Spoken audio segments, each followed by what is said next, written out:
Okay, it's 11:32, so we can probably get started here. My name's Robert Recklow. I am a PhD candidate in the Department of Physiology with Dr. Gregory Funk, another WICRI member. I was a previous recipient of the WICRI graduate studentship, so WICRI has an important role to play in my degree. And I just want to welcome everybody to this community presentation called Why, When, and How by Justine Turner, who is a professor in the Department of Pediatrics. And before we begin, I just want to do a traditional land acknowledgement.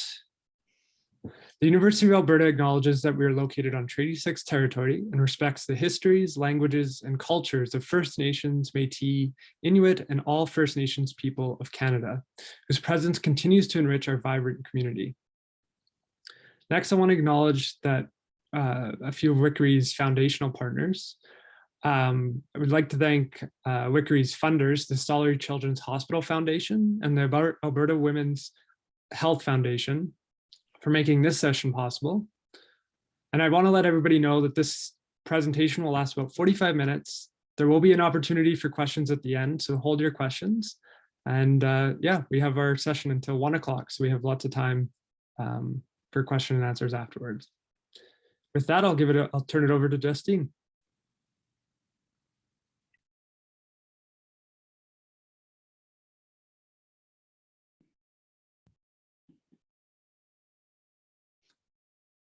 Hi, everyone. Welcome.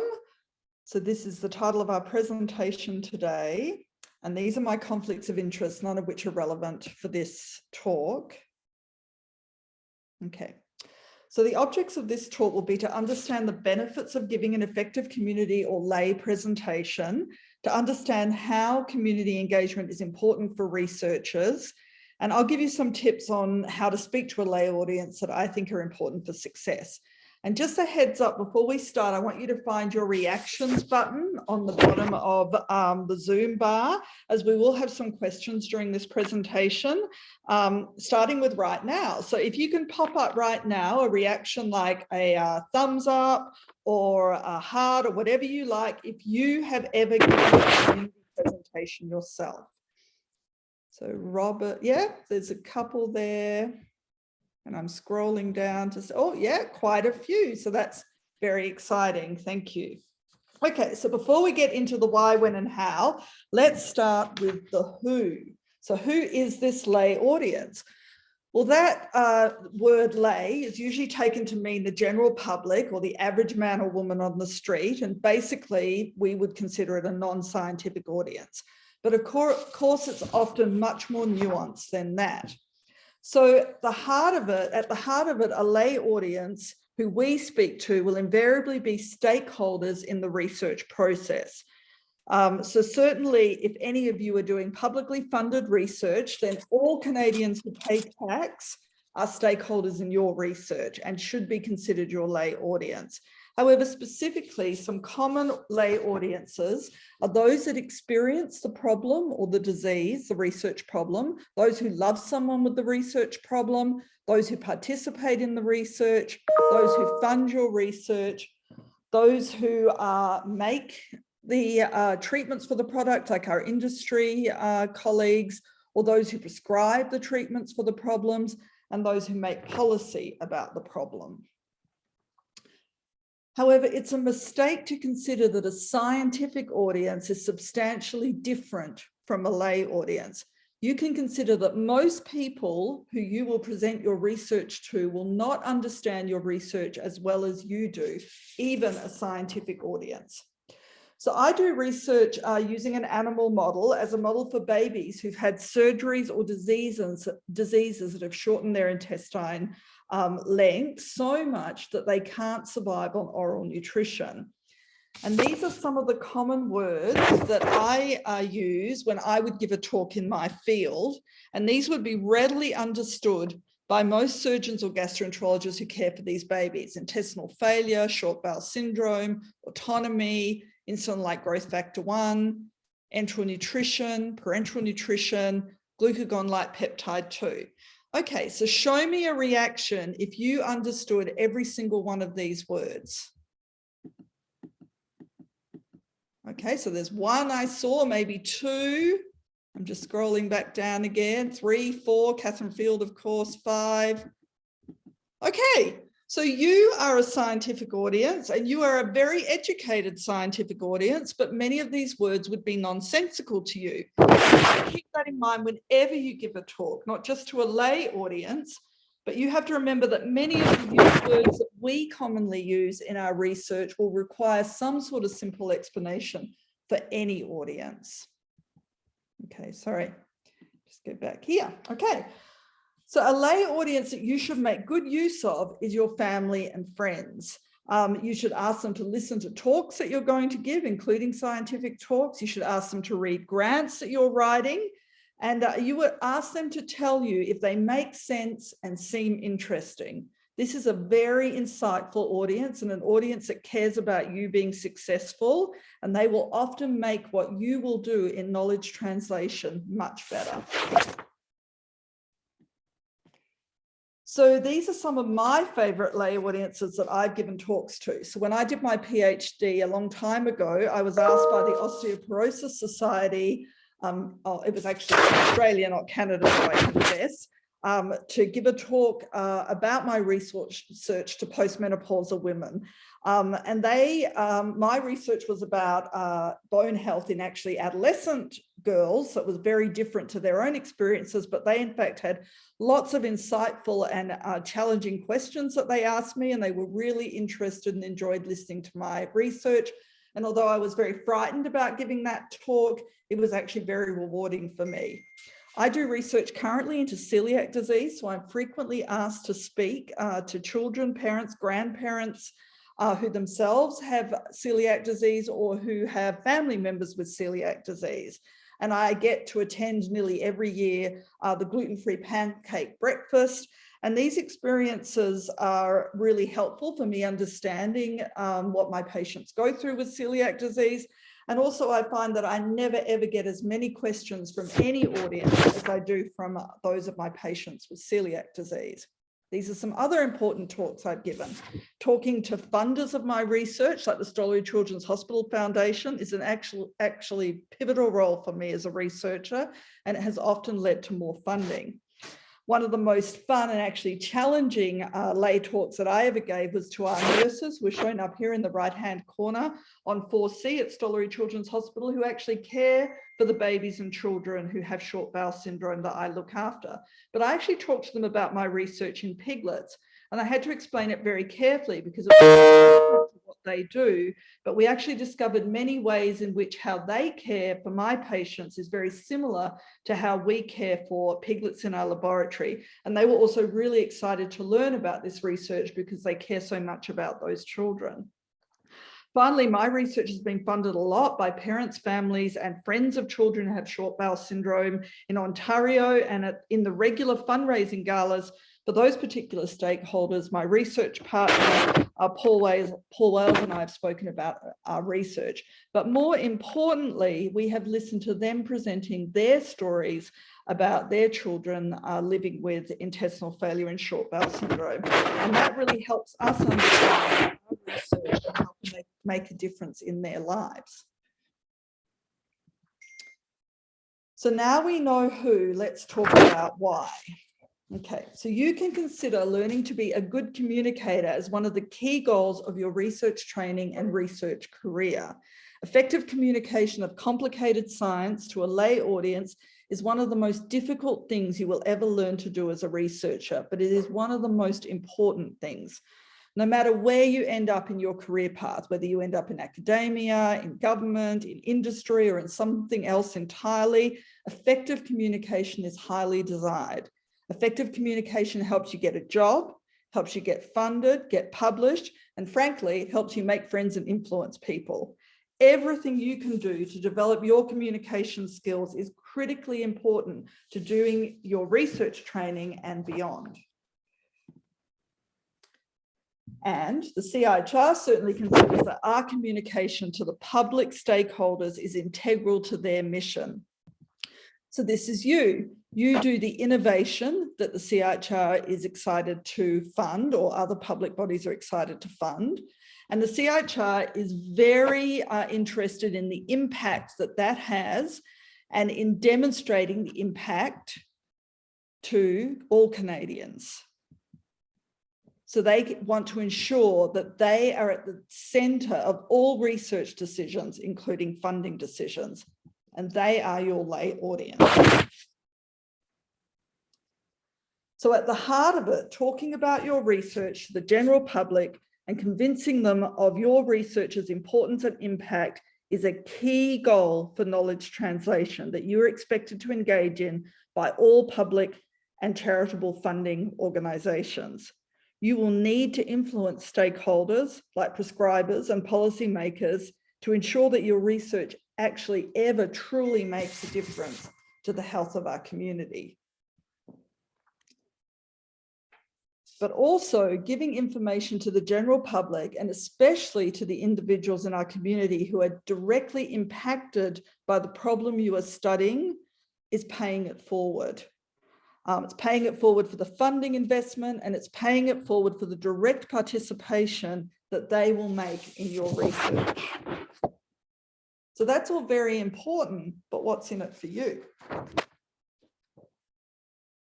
A lay audience that may experience the health problem that you are researching cares and values you and your research often more than anybody else. Think about the times that you might have attended a big scientific meeting and it's really easy to get lost in the crowd. Well, that was of course pre-COVID, but now of course the virtual crowd. When you speak to a lay audience that experiences the daily impact of your research problem in their lives, you are often the center of their rapt attention and you are highly valued. Feeling that value can be very motivating for you in your research career, especially on those difficult days when experiments go wrong, as they will. Also, if you interact with a lay audience, you will often learn something from them. And that might even include some novel ideas to better develop your research goals that you and your supervisor did not think about. And that might be simply because you don't have the insight into the disease that they do. So when should we consider giving a lay talk?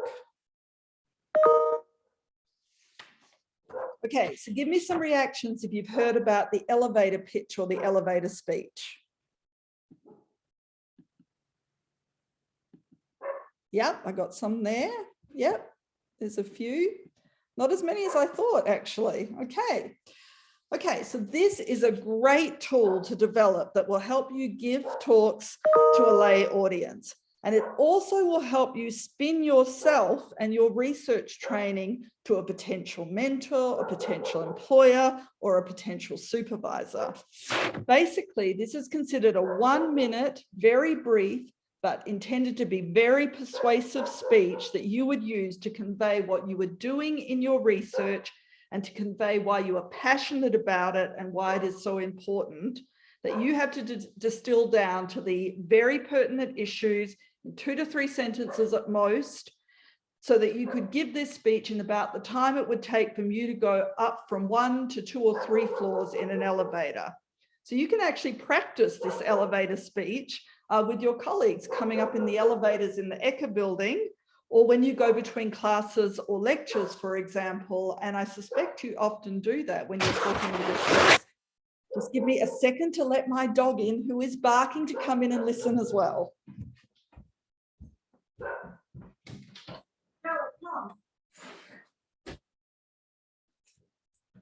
Sorry about that.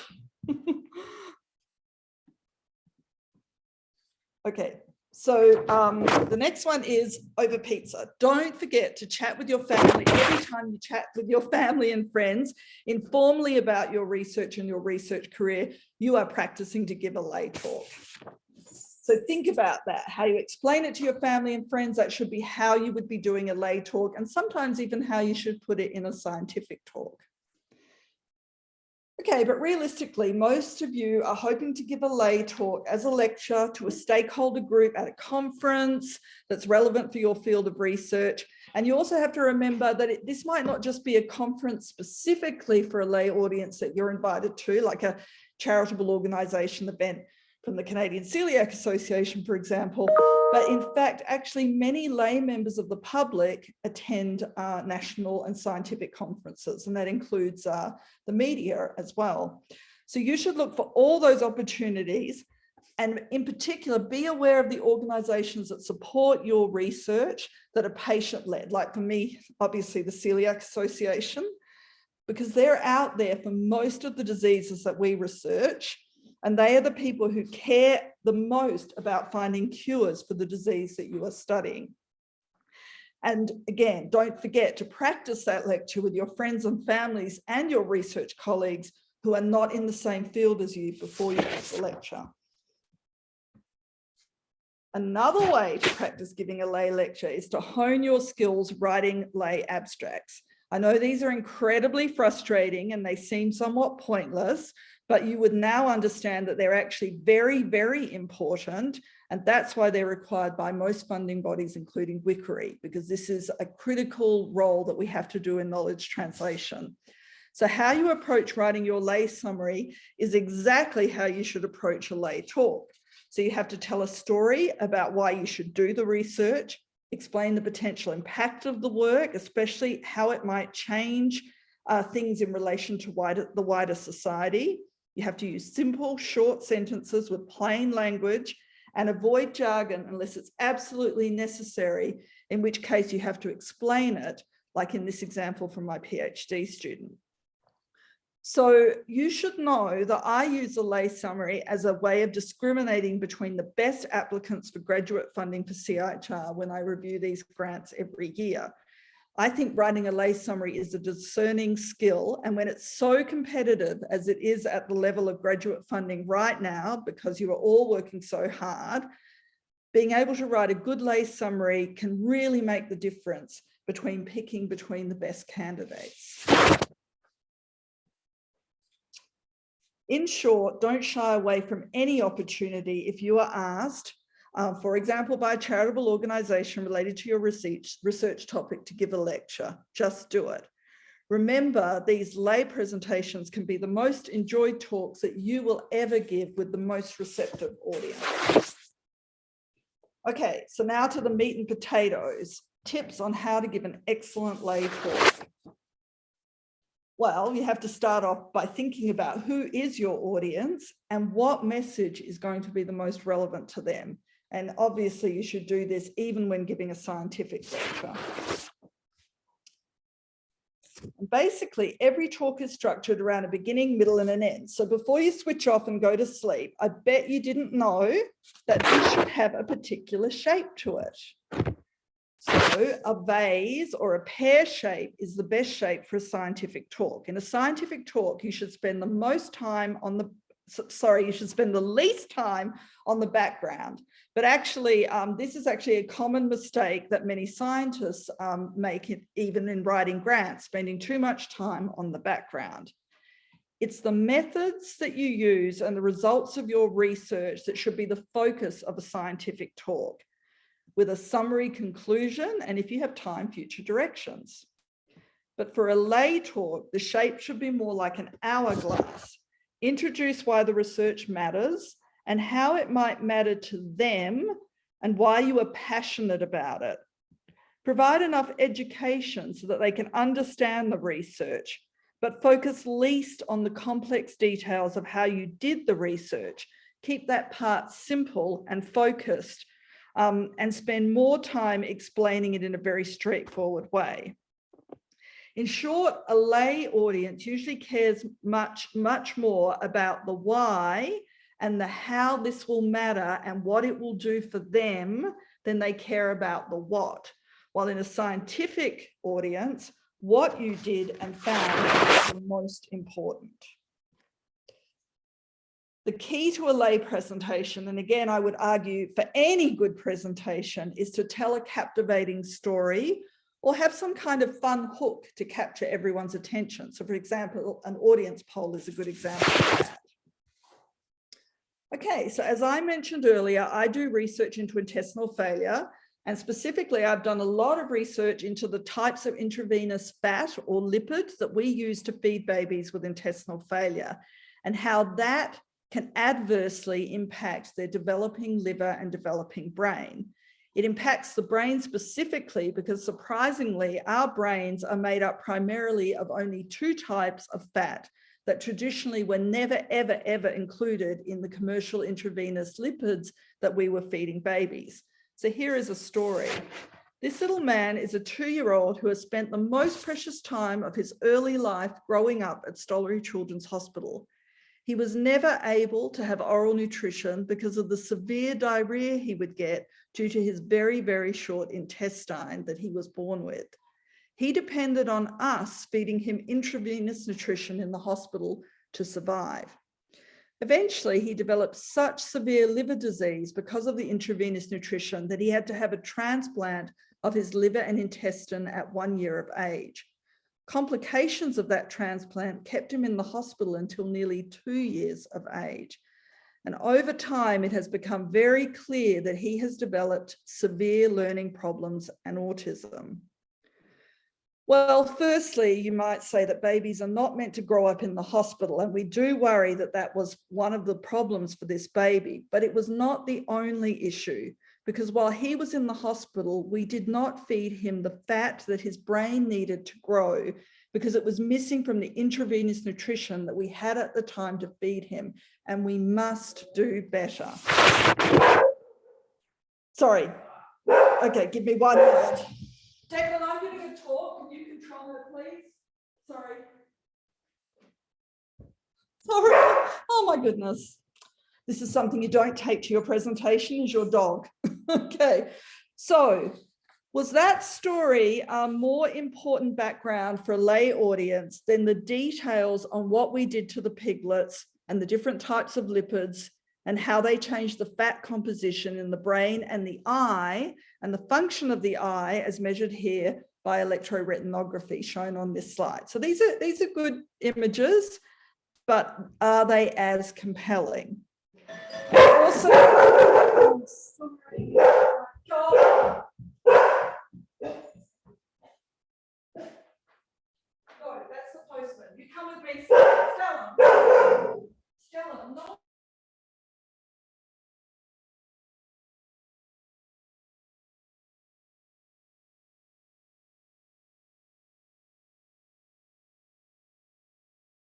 Thank you for muting me. Of course, now it's the postman. Okay, as I was saying, these are really good images, but they're not as compelling. And you also have to remember that the inclusion of images that we think exciting, like how we measure retinal activity in anaesthetized pigs. Please mute me again. I'm trying to do something about it.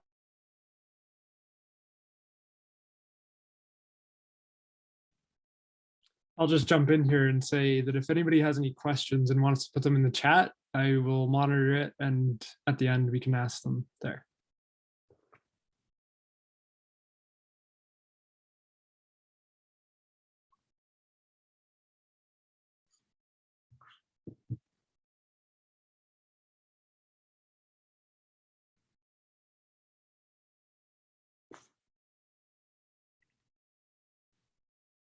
Okay, sorry everybody.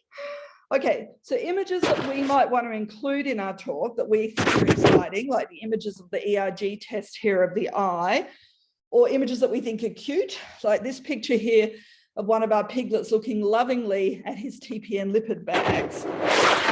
You have to remember that they can be disturbing for a lay audience, and they can actually give a negative impression of what we're doing.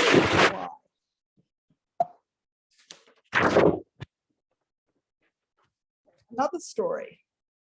So this is the last patient to have died from intestinal failure associated liver disease at our hospital, Stollery Children's Hospital. And he died around 8 years ago. He died before we had access to the new intravenous fats that we've been studying in our laboratory in piglets. In our laboratory, we have shown that the risk of the liver disease in piglets is impacted primarily by the lipid or the fat that we feed them. Now, since we've been consistently using the new lipid that we first studied in piglets in the hospital, we rarely see jaundice and liver disease in babies with intestinal failure. Again, is that story better than showing these images, which say the exactly same thing? They show that the use of certain intravenous fats in piglets causes bad liver disease. But you have to remember to be sensitive. Certainly when you talk to a lay audience, you have to be sensitive about what you say and what you're showing, remembering that often this audience will include patients and families of patients that have the disease that you are studying. And of course, if you're going to use photos of patients or research subjects, with perhaps the exception of piglets, don't forget to get consent. As we discussed in your talk, you need to avoid jargon. You also need to avoid abbreviations, which can be confusing even in scientific talks, to be honest, but especially in lay talks. But there will be some words and concepts that have to be included and have to be explained. So when I give my talks about my research in piglets, I have to commonly use words like intestinal failure, autonomy, short bowel syndrome, parenteral nutrition. So I have to explain those terms simply. I have to educate the audience, assuming that they've never heard the words before. And don't be afraid to oversimplify that, to use diagrams or common metaphors or analogies to provide explanations. So hands up, who does microbiome reactions, who does microbiome research in this audience? Catherine Field should have put her hand up, given some reaction. Yes, she has now. Okay, surprisingly few. Well, I can tell you that I find microbiome research the most complex field that I've ever done research in. These are two of the key outcomes that we often study in this field: alpha diversity and beta diversity.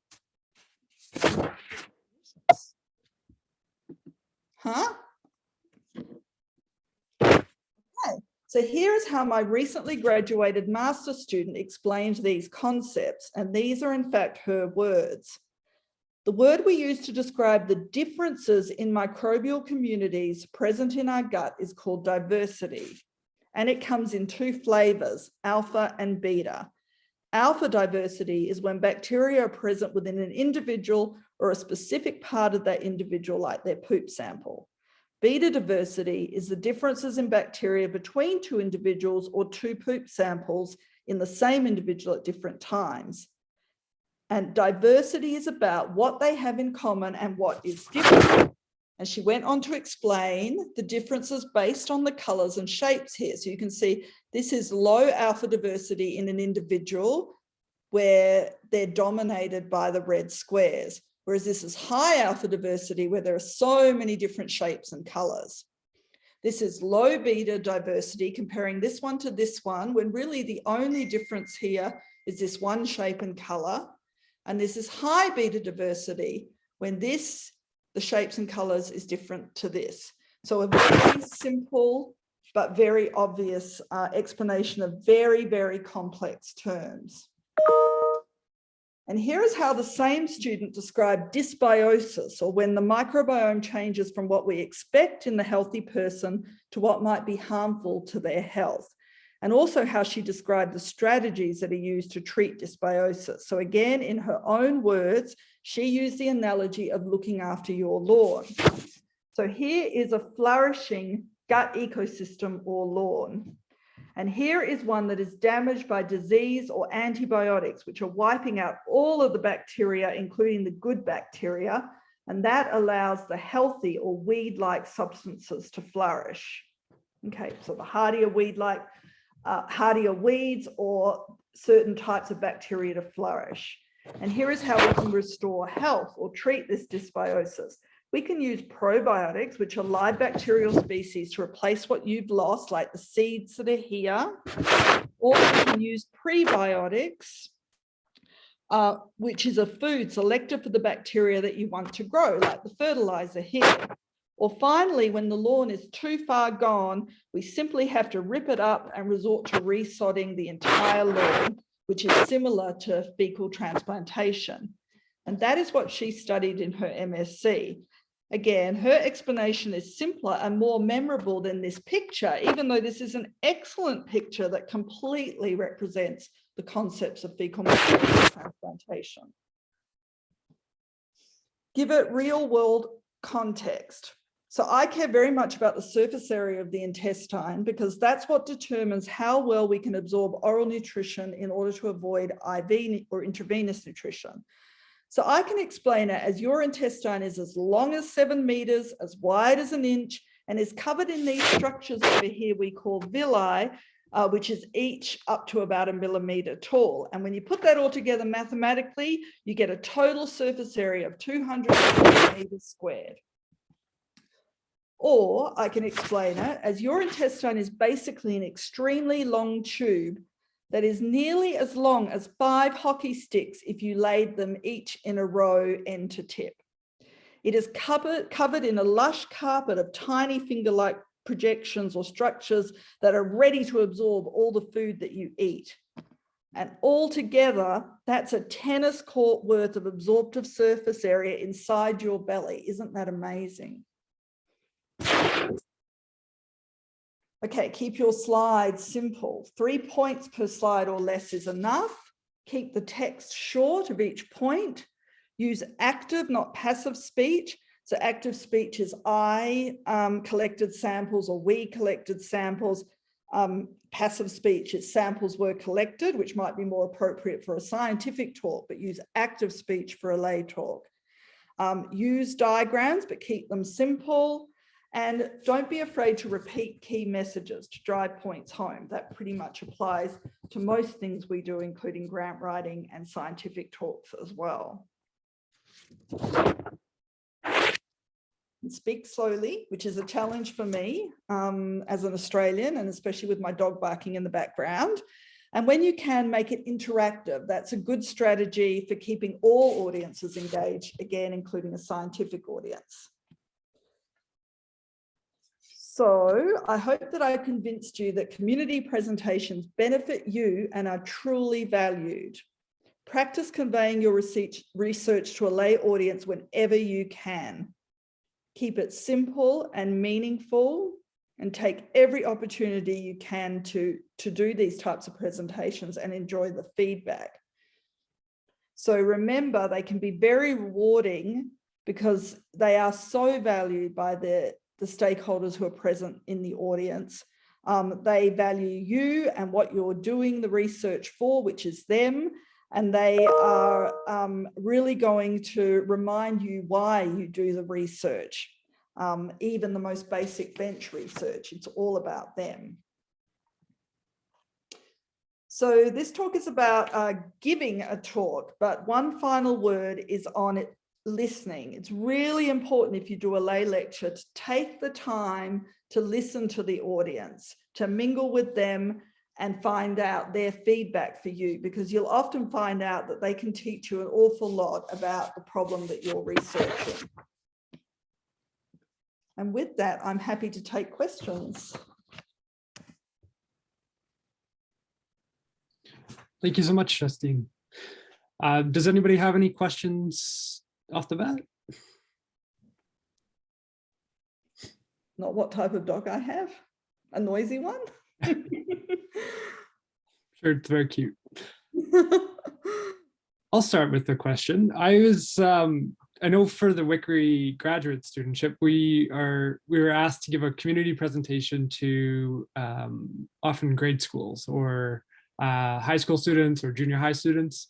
Do you have any tips for interacting with a younger audience? And yeah, so one of my students did this. I think first of all, you have to be really careful about language, keeping it simple and keeping the visuals fun, right? So she did use quite a lot of cartoons, but you know, the language could have even been more simple than she thought. You really have to break it down.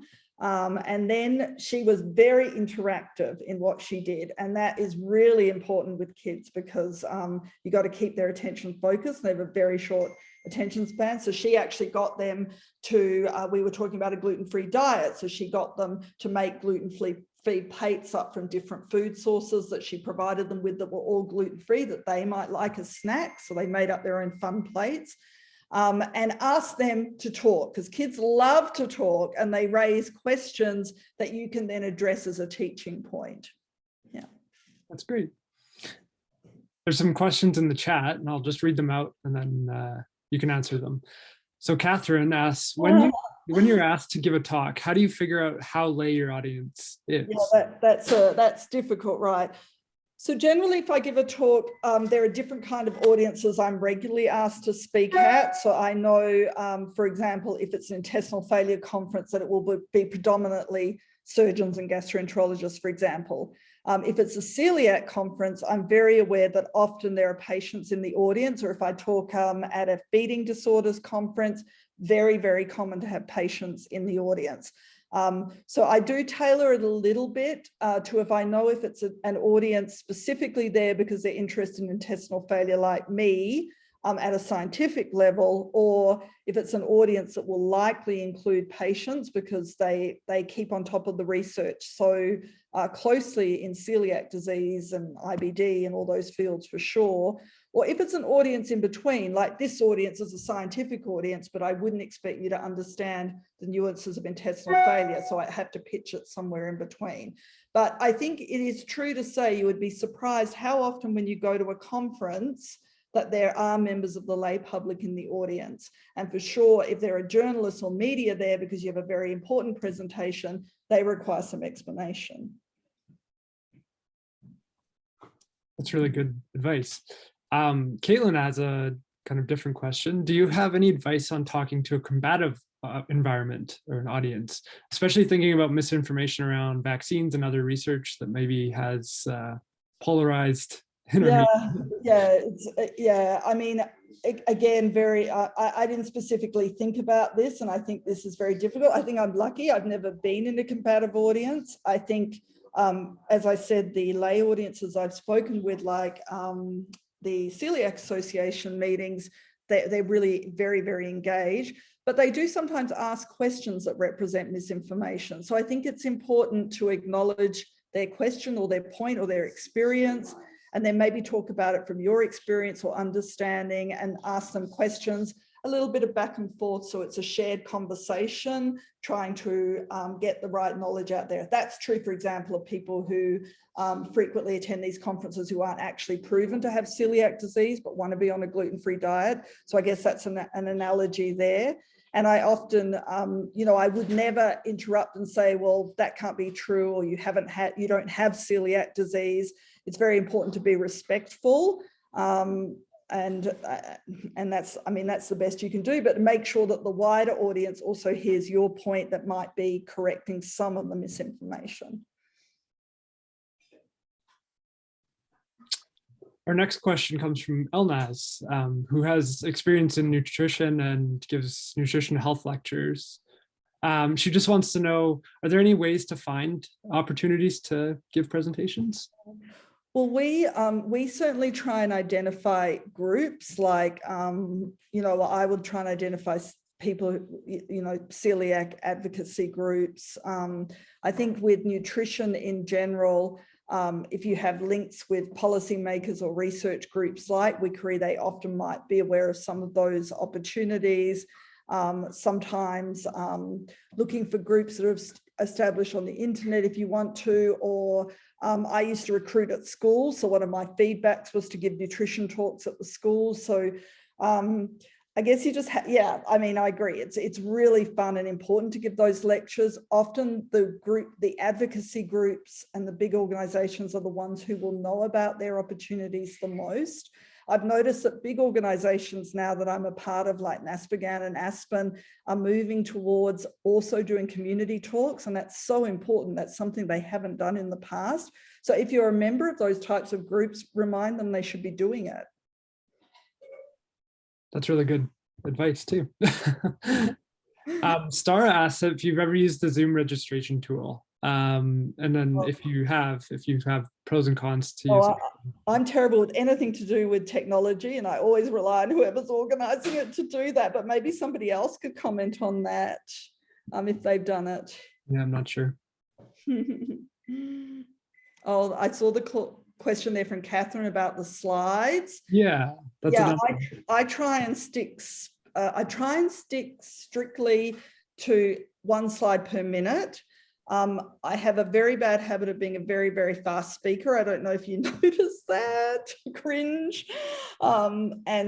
And so I have to be very careful about that and slow myself down. If you pack a lot of slides in and you're a fast speaker like me, you will race through them.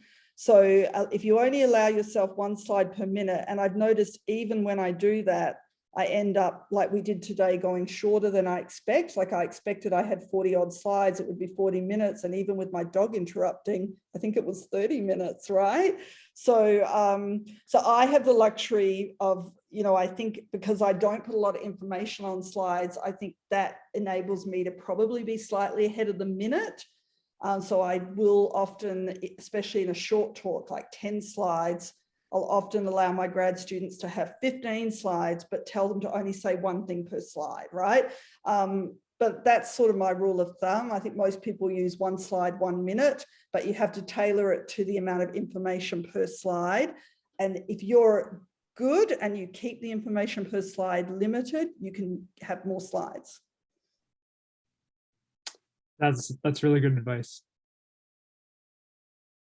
Does anybody else have any more questions?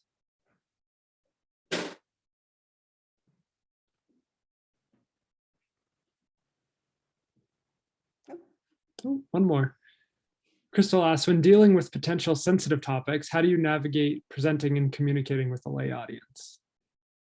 Yeah, I think you have to be very sensitive and think about how you would receive it. And I think there are so for example, you certainly have to talk about things when you're talking about serious diseases like the risk of death, right?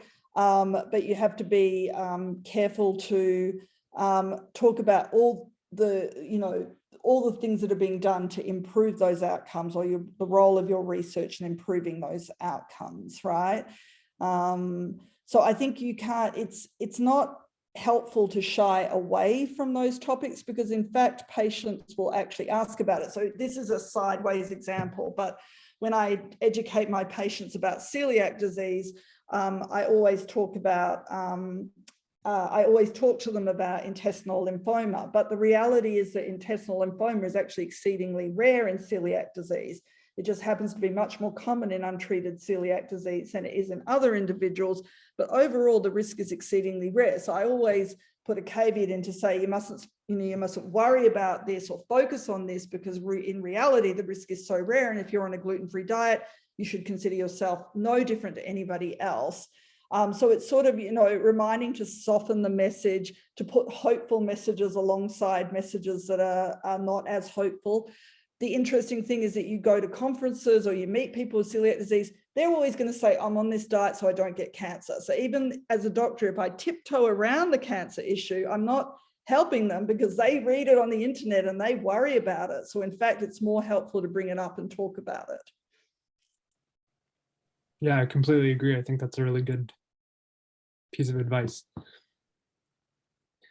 Leave it open for maybe another minute if there's no other questions. We did well. We all got 45 minutes of our day back. Perfect. See, that's the advantage of talking fast. Well, I think with that, I just want to say thank you to you, Justine. That was a really good presentation. I learned a lot, even if I've done my community presentation before, but still learning. Yeah, and I think I'm not going to say exactly for you, but I'm sure if anybody has any questions, they could contact you if they have any more. Awesome. Yeah, sure. thank you. Thank you so much. Bye-bye. Have a great afternoon, everyone. Bye-bye.